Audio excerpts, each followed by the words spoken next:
Bom dia, mais um Questão de Direito, o seu programa, a sua qualificação, a sua escola jurídica, não vai perder. O assunto de hoje é locação não residencial. Vamos entender isso que é muito importante. Quando eu falo de locação não residencial, é um baita ramo que você tem para atuar como advogado, como corretor, é um mercado que não para. Costumo dizer que não tem jeito. Comer, se alimentar e também morar, não tem jeito. Nós temos que fazer todo dia, né? Então, se você tem condições de morar em um lugar maior, você mora. Não tem, mora em um lugar menor, mas morar, você vai morar em algum lugar. Pode ser num quarto, mas você vai morar em algum lugar, tá bom? Quando você tem condições de comprar, você compra através dos contratos imobiliários. Pode ser o instrumento público e o instrumento particular. Quando não tem, resta a locação, você vai alugar. Por opção, muita gente, investidor, não mora em imóvel próprio. A mídia, muitas vezes, a mídia vende uma ideia, né? E pela facilidade, a mídia coloca na sua cabeça essa ideia. Então, de um tempo para cá, a mídia divulgou muito e continua divulgando o sonho da casa própria. Todo mundo tem que ter casa própria, o brasileiro tem que ter casa própria. A juventude, coitada aí da juventude, né?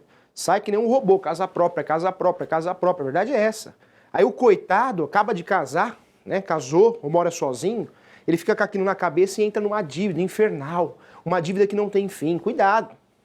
Se você perguntar para um bom economista, se você perguntar a uma pessoa que entenda de mercado imobiliário, ele vai te dar uma outra dica.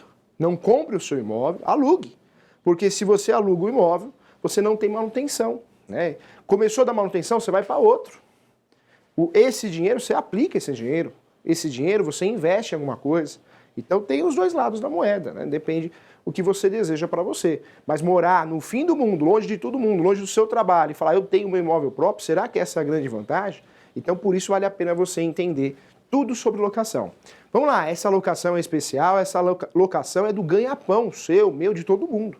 Locação não residencial quer dizer o quê, professor? Locação não residencial quer dizer locação industrial, locação comercial, locação empresarial. Todos esses nomes são os nomes, nomenclaturas utilizadas para a locação comercial. Na Lei 8.245 de 91, nós temos a locação, o termo locação não residencial. E locação não residencial é aquela que não é utilizada para moradia. Então perceba, olha o conceito aí, ó, locação não residencial, ou seja, não residencial, porque ela não é utilizada para moradia. Ela é utilizada para fins de venda de produtos ou serviços. É isso mesmo. Você vai no salão de cabeleireiro, o salão de cabeleireiro vende um serviço e vende produtos também. Então, qualquer lugar que gere riqueza, circula riqueza, venda um produto ou um serviço, essa locação, o cunho desse contrato, o objetivo desse contrato de locação é de natureza não residencial.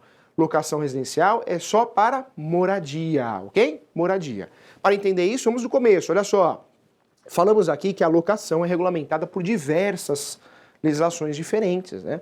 O mundo, maravilhoso mundo da locação, nós temos a Lei 8.245, de 91, que trata de três possibilidades de locação. Locação residencial, não residencial, objeto do nosso programa, e a locação por temporada, que vamos falar também numa outra oportunidade, tá bom?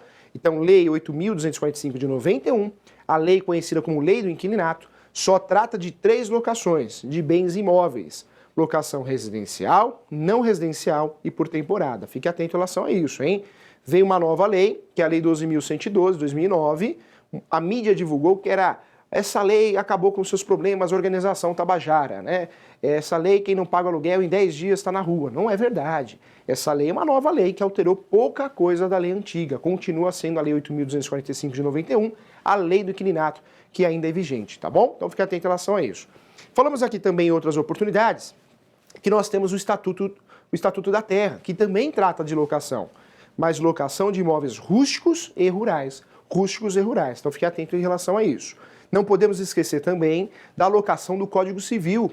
O Código Civil também trata de locação de bens móveis e também de bens imóveis. Professor, quais bens imóveis? Outdoor.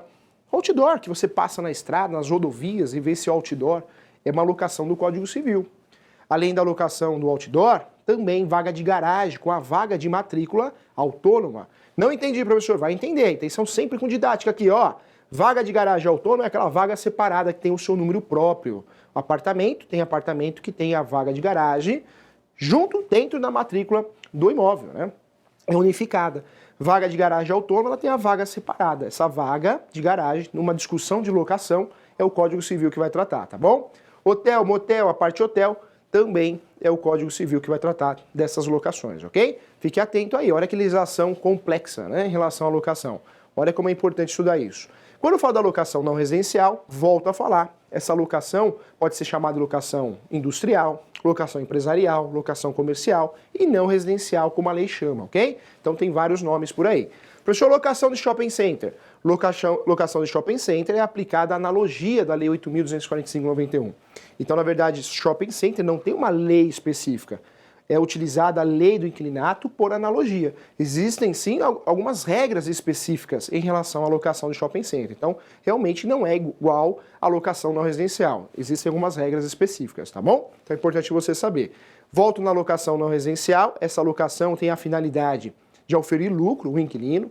Ele vai usar aquele imóvel para vender um produto ou serviço. Então, essa locação é não residencial.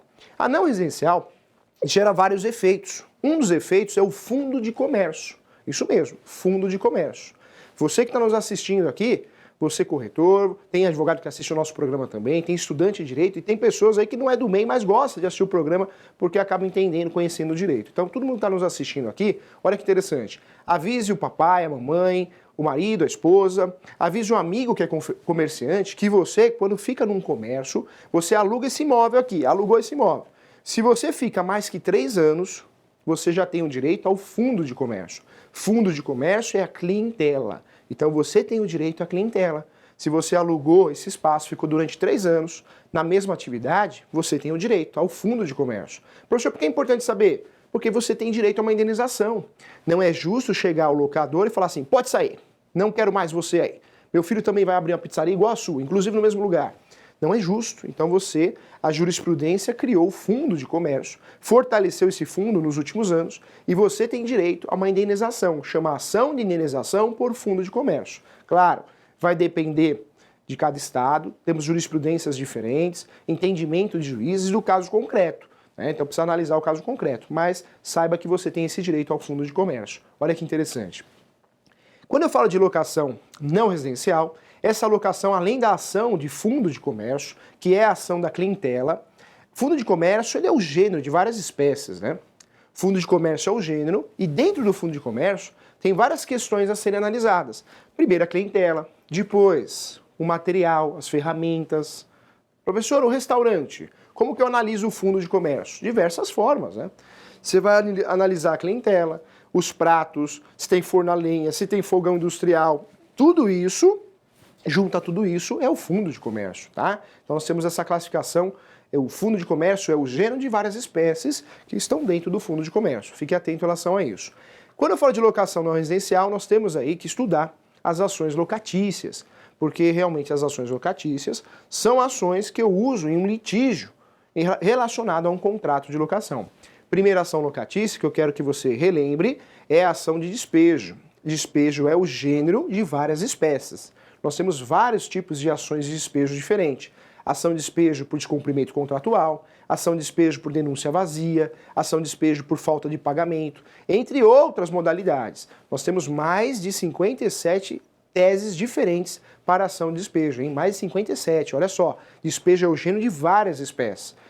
Ação de despejo é a única ação que eu consigo rescindir o contrato de locação, hein? Só ação de despejo que rescinde. Eu, proprietário, quero meu imóvel de volta. Jamais eu vou usar em uma locação a ação de reintegração de posse. Manutenção de posse, interdito proibitório, eu deixo de lado essas ações. Falou em locação? É despejo. É a ação que eu vou utilizar para rescindir o contrato, tá? Segunda ação locatícia, olha que interessante, é a ação revisional. Revisional. Então preste atenção aqui, olha que interessante, ó. Você comerciante, você empresário, paga aluguel. Só que a crise do país, em frente ao seu comércio aconteceu alguma coisa na rua, uma obra. Em frente ao seu comércio tinha um monte de comércio, hoje não tem mais. Então o movimento do bairro é muito menor, cabe uma ação revisional. A ação revisional é que nem a ação revisional de alimentos, pensão alimentícia. Serve para aumentar o valor do aluguel ou diminuir. Ou seja, a ação revisional, quem pode usufruir dessa ação, quem tem legitimidade ativa? Pode ser o inquilino e pode ser o locador, porque ela serve para aumentar o valor do aluguel ou diminuir. Então vamos dizer que você tem um comércio em frente ao metrô, aquela portaria lá do metrô fecharam, acabou. O metrô não usa mais. O metrô tem várias entradas, né? Se cismar por algum motivo, pode fazer isso. Você tinha o comércio em frente ao metrô. Você tinha condições de pagar 5 mil reais com facilidade. Você pagava por dia isso daí. Mas acabou. Acabou. Fecharam o metrô. Você não tem mais condições. A sua loja não tem mais o mesmo movimento. Você vai conversar com o proprietário, o locador, ele fala, não, meu aluguel ninguém mexe. Nós combinamos 5 mil por mês, é 5 mil por mês. Você pode ingressar com uma ação revisional. O intuito dessa ação, o objetivo, é diminuir o valor do aluguel, tá bom? Vai fazer uma revisão do valor do aluguel. Mas o contrário, a situação inversa pode ocorrer. Vamos dizer que é o contrário. O locador percebe que os 5 mil está barato, porque em frente à loja, em frente à propriedade dele, fizeram um metrô, fizeram um terminal de ônibus. Dobrou, triplicou o movimento. Então cabe ao locador ingressar com uma ação revisional para aumentar o aluguel. Então a revisional de aluguel, a revisional do contrato de locação serve para aumentar ou diminuir o aluguel, ok? Fique atento em relação a isso, é uma ação importante para o dia a dia, então ação revisional, tá bom? Vamos lá, terceira ação locatícia que é importante falar na locação não residencial. Terceira ação locatícia é a consignação de pagamento. O direito não socorre quem dorme, né? Eu costumo dizer em aula, quem me conhece, duas coisas. O direito não socorre quem dorme e quem guarda artigo é bandido. O professor fala o artigo, quem guarda artigo é bandido, né? Você tem que guardar o conceito, porque o artigo está aí. Você vai na Lei 8.245/91, você vai ficar sabendo, você vai achar os artigos. Então quem guarda artigo é bandido. Pergunta por que o cara está preso. Ah, doutor, estou preso por causa de 171, ele sabe, né? Então para com isso, você não precisa guardar artigo, você precisa guardar o conteúdo, isso que é importante na prática. Olha só, quando eu falo da ação locatícia, na verdade o termo é no plural, ações locatícias, são ações locatícias. Nós temos a primeira, despejo, segunda, revisional, terceira, consignação em pagamento. A consignação de pagamento de aluguel é aquela ação que eu não sei para quem pagar. O que eu faço? Vou lá e faço a consignação do valor. Se eu não sei para quem pagar, eu tenho dúvida para quem pagar, eu não posso deixar de pagar. Se eu deixar de pagar, sabe o que vai acontecer? Vai aparecer o herdeiro, vai aparecer o proprietário que tinha assumido e vai tirar você com uma ação de despejo por falta de pagamento. Aí você vai pagar juros, correção, honorários advocatícios, despesas, danos materiais, vai complicar a sua vida. Sumiu o inquilino? Ou melhor, inquilino não, o locador, né? Sumiu o locador? Ah, professor, não sei para quem pagar. Deposita em juízo, chama consignação de pagamento de aluguel. Ah, eu não sei se é para a imobiliária, eu não sei se é para o corretor, dá uma confusão, não sei se é para o proprietário, não sei para quem pagar. Consigna, ação de consignação de pagamento de aluguel, ok? Para não ter erro, para que não tenha erro. Vamos lá, mais uma aqui, hein? A quarta opção de ação locatícia. Mais uma ação, hein? Primeira, despejo. Segunda, revisional. Terceira, consignação de pagamento de aluguel. E a quarta opção que nós temos é a ação renovatória. Ação renovatória. Professor, para que serve a ação renovatória? A ação renovatória é uma ação importante porque é uma ação que eu, inquilino, eu, locatário, ingresso para que o meu contrato de locação seja renovado automaticamente, ou melhor, judicialmente e compulsoriamente, né? O juiz vai bater na mesa e vai falar assim, vou renovar o contrato do coitado do inquilino. Então ele vai renovar. Por qual prazo? Pelo mesmo período do contrato anterior, né? Para o último contrato. Só que essa ação renovatória, chama assim, ó, guarda aí, hein? Ação renovatória. Essa ação renovatória é uma ação que você vai utilizar com a finalidade, com o objetivo de renovar o contrato seu de locação obrigatoriamente, compulsoriamente. Professor, simples assim? Simples assim, mas cheia de pegadinhas e de objetivos, né? Essa ação, eu preciso cumprir vários requisitos. Primeiro requisito para usufruir dessa ação renovatória, o primeiro requisito é que o contrato seja escrito. Ah, professor, mas espera aí. Todo contrato de locação é escrito, professor. Não é não, hein? A Lei 8.245 de 91, ela não obriga ninguém a fazer contrato escrito. O único contrato que tem que ser escrito obrigatoriamente é o contrato por temporada. Esse contrato, sim. A Lei 8.245 de 91, alterada pela Lei 12.112 de 2009, esse contrato, sim. A regra do jogo é escrito. O imóvel por temporada ele tem várias características diferentes.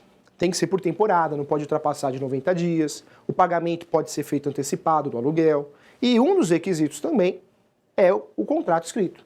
Tem que ser feito o contrato escrito, obrigatoriamente, olha que legal. Esquece o contrato por temporada, nosso assunto de hoje é contrato de locação não residencial, esse não. O contrato de locação residencial e não residencial, ninguém obriga a ser escrito. Fato que você e eu, você que acompanha a questão de direito já há um bom tempo, você que assiste o nosso programa, nós sabemos que o direito não socorre quem dorme, então tem que ser tudo por escrito, ainda mais hoje em dia, né? Queira ou não queira, hoje em dia o ser humano está agressivo. Eu costumo dizer que hoje em dia você tem que fazer as coisas com muita perfeição, pensar antes de fazer, tudo escrito, tudo por e-mail, porque infelizmente eu acredito no bem, vou acreditar sempre no bem, mas tem muita gente estressada demais pela vida que pelo trabalho, pela correria de vida, a situação do país. Então o ser humano está agressivo. O ser humano está agressivo e muitas vezes está perdendo o bom senso, né? Ele não tem mais hora para te ligar. Ele liga meia-noite, 1 hora, se você é corretor, se você é advogado, se você é contador, se você é um profissional, tudo tem que ter bom senso. Mas infelizmente está assim. Para evitar e corrigir essa situação que está acontecendo na prática, tudo tem que ser escrito, tudo tem que ser conversado. Como dizem, né? A conversa não pode ter curva, porque hoje está faltando bom senso. Então, na verdade, tem que ser por escrito. No mundo do contrato de locação, você vai ter coragem de fazer um contrato não sendo escrito? Meu Deus do céu! Um contrato não escrito não é bom. Não é bom porque a lei do inquilinato, pensando agora do lado do locador, vai proteger quem? O inquilino, o locatário. Contrato de locação não escrito, a lei fica do lado de quem? Do inquilino. Não é bom.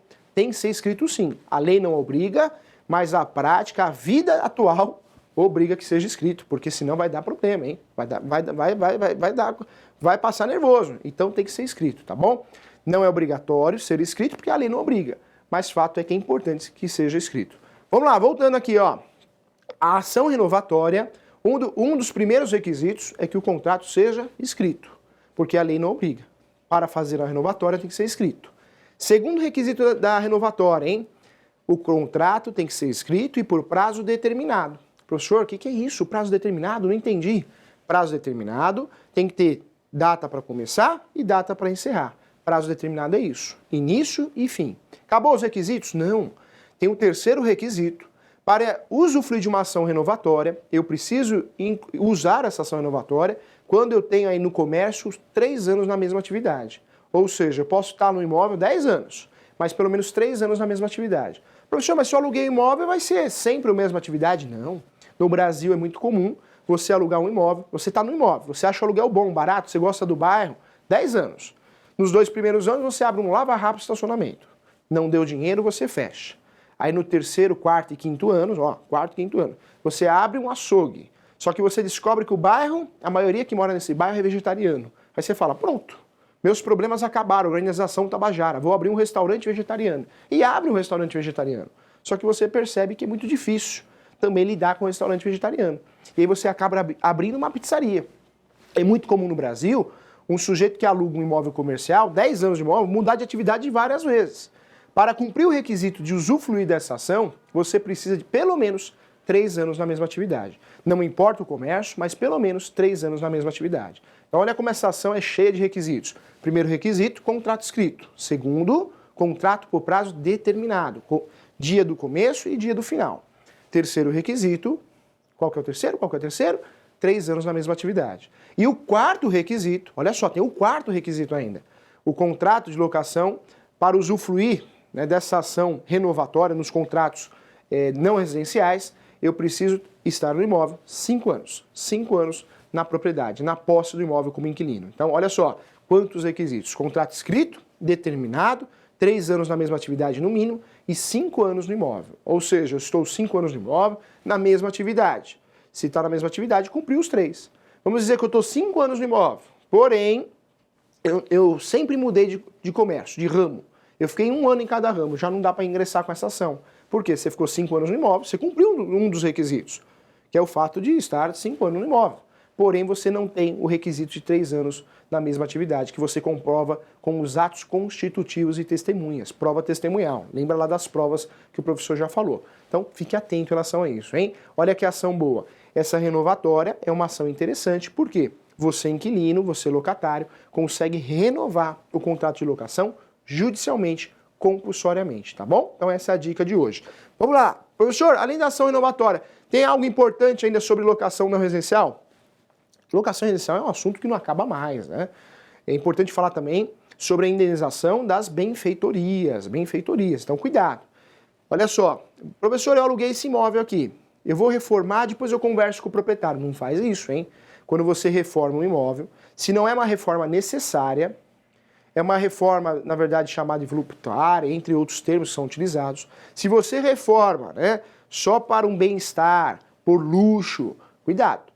Tudo que é reformado sem autorização do locador, unifica o bem. Você perde, hein? Então você cismou de colocar uma banheira na casa que não é sua, que você alugou. Cuidado. Uma hidromassagem. O que pode acontecer? Você colocou a banheira, não avisou o locador, e você vai perder porque unificou o imóvel. Cuidado com essas benfeitorias, porque nem tudo que é benfeitoria você recebe de volta como indenização, vai descontar no aluguel. Nem tudo, hein?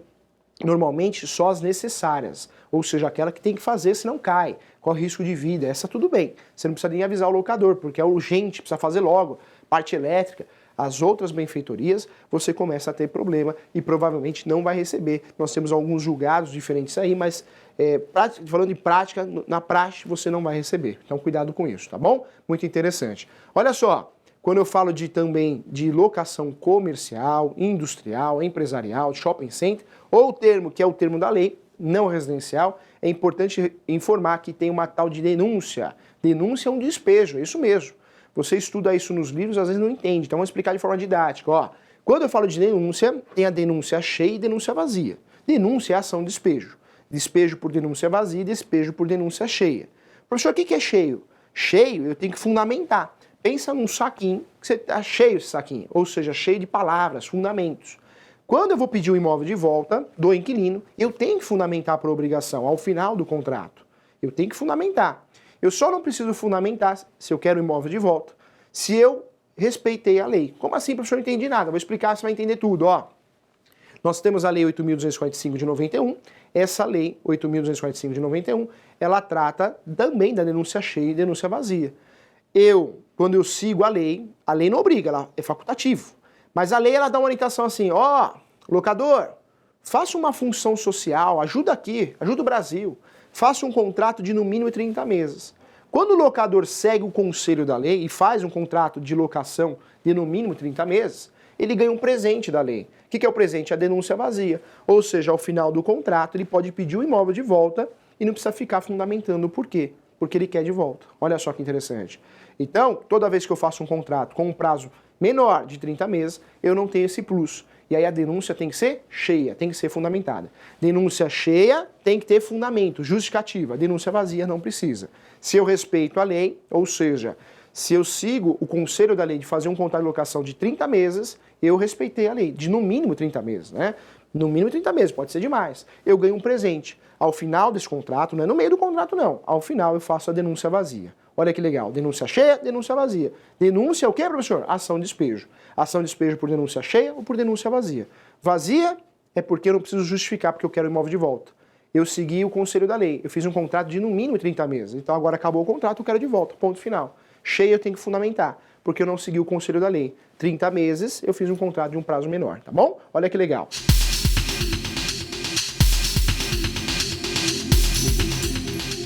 É da nossa amiga Marcela, de Jaú. Um abraço para você, Marcela. Hoje, quais as vantagens de morar de aluguel, em vez de buscar ter a casa própria e ficar com uma vida pagando financiamento? Talvez só a segurança no caso de desemprego, ou existem outras vantagens para a casa própria?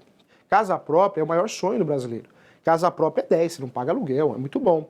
Mas você precisa ver o momento que você está financeiro, o que você quer para a sua vida, né? Casa própria é 10, mas se você tem um dinheiro, não sei, você tem 200 mil, 100 mil, você vai dar entrada no imóvel, ficar com uma dívida absurda e não faz mais nada além de pagar a dívida, vai ter que comer o que você não gosta, não vai fazer nada, não tem condições nem no cinema, não sei, precisa analisar isso, né? Cada pessoa tem uma cabeça. O que eu oriento a você, veja o que você quer para você, né? Casa própria é ótimo, não paga aluguel, gera segurança na hora de desemprego.